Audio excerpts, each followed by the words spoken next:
গত 5 মাস ধরে পিএসসি হচ্ছে চেয়ারম্যান আমরা এর আগেও বলেছি, কিন্তু পিএসসি চেয়ারম্যান না থাকার কারণে ICDS, supervisor, promotional, fire operator, non joining সব সিটগুলোর রিক্রুটমেন্টটা আটকে আছে। এরপরে আমরা রাজ্যপালকে চিঠি করেছিলাম। রাজ্যপাল অলরেডি রাজ্য সরকারকে চিঠি করেছে। রাজ্য সরকার কেন এই জায়গায় পিএসসি চেয়ারম্যান রিক্রুট করছেন এটা আমাদের জানা নেই। আজকে আমরা এসে বলেছিলাম যে অবিলম্বে দ্রুত আইএস পদমর্যাদা সম্পন্ন চেয়ারম্যান চাই, তো সেইটা ওনারা বলেছেন এবং চিঠি ফরওয়ার্ড করেছেন।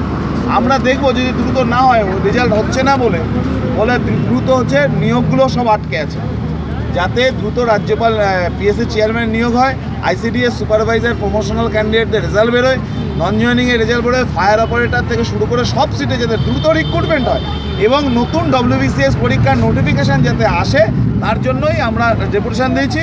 ওনারা আশ্বস্ত করেছে যে ফেব্রুয়ারি মাসে নতুন নোটিফিকেশান আসার সম্ভাবনা আছে, আর ফেব্রুয়ারি মাসেই WBCS এর রেজাল্ট বেরোতে পারে। আর এই পিএসসি চেয়ারম্যান রিক্রুট হলে এইগুলো দ্রুত মেটাবেন, না হলে ওনারা বোর্ড মিটিং করে মেটাবেন বলেছেন। আর যদি না মেটান আমরা পরবর্তীকালে আবার রাস্তায় নেমে আন্দোলন করতে বাধ্য করব। ইন্দ্রজিৎ ঘোষ, পিএসসি দুর্নীতিমুক্ত মঞ্চের আহ্বায়ক।